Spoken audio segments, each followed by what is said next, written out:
que les Juifs s'opposent, comme le dit Étienne, vous vous opposez toujours au Saint-Esprit. Eh bien, tant pis pour les Juifs. C'est là le terrible résultat du discours d'Étienne. Il y a de nombreux traits caractéristiques dans ce dessein qui inclut tout le reste. Le dessein de Dieu est céleste, vaste, spirituel, éternel. Ni le tabernacle, dans toute sa beauté intérieure et sa concrétisation symbolique des pensées divines, ni le temple de Salomon avec toute sa magnificence et sa gloire, ni Salomon lui-même, avec sa sagesse étonnante et sa richesse surabondante, dit Étienne, ne peuvent se rapprocher vaguement de ce vers quoi Dieu se meut en relation avec son Fils. Ce n'est pas fait de main d'homme, cela n'appartient pas à la terre, ce n'est pas la maison de Dieu. Acte 7, 48-49. Le Saint-Esprit se meut, dit en fait Étienne, étant toujours en mouvement vers ce qui est tellement plus grand à tout égard.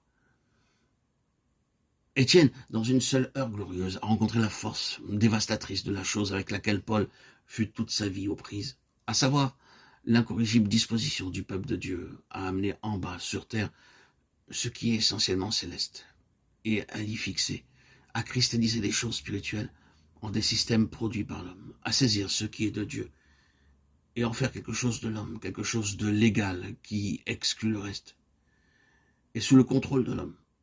C'est pourquoi Étienne prit position et ce à quoi il rendit témoignage. Cette vision céleste, qui devint d'ailleurs l'expression de Paul, cette vision céleste lui attira la haine la plus violente et la plus brutale de la part des intérêts religieux établis, dans toute la mesure où les systèmes étaient concernés. Et derrière tout cela, la jalousie la plus furieuse de Satan, touché aux traditions religieuses et aux ordres établis, et vous découvrirez la même chose qu'Étienne a rencontrée. Une jalousie qui provient de l'aveuglement à l'égard du dessein immensément plus grand de Dieu. D'une certaine manière, vous serez lapidé par l'ostracisme, l'exclusion, les portes fermées, la suspicion et le faux rapport. Toutes les choses qui se retrouvent dans le cas de Paul. Avons-nous dit suffisamment de choses au sujet d'Étienne pour justifier et établir notre déclaration qu'il était, pour ainsi dire, Paul par anticipation? Étienne lui-même est un exemple de Dieu, allant de l'avant en dépit de l'enfer et des hommes, comme Paul le fut en plénitude, lorsque les hommes ont fait disparaître Étienne.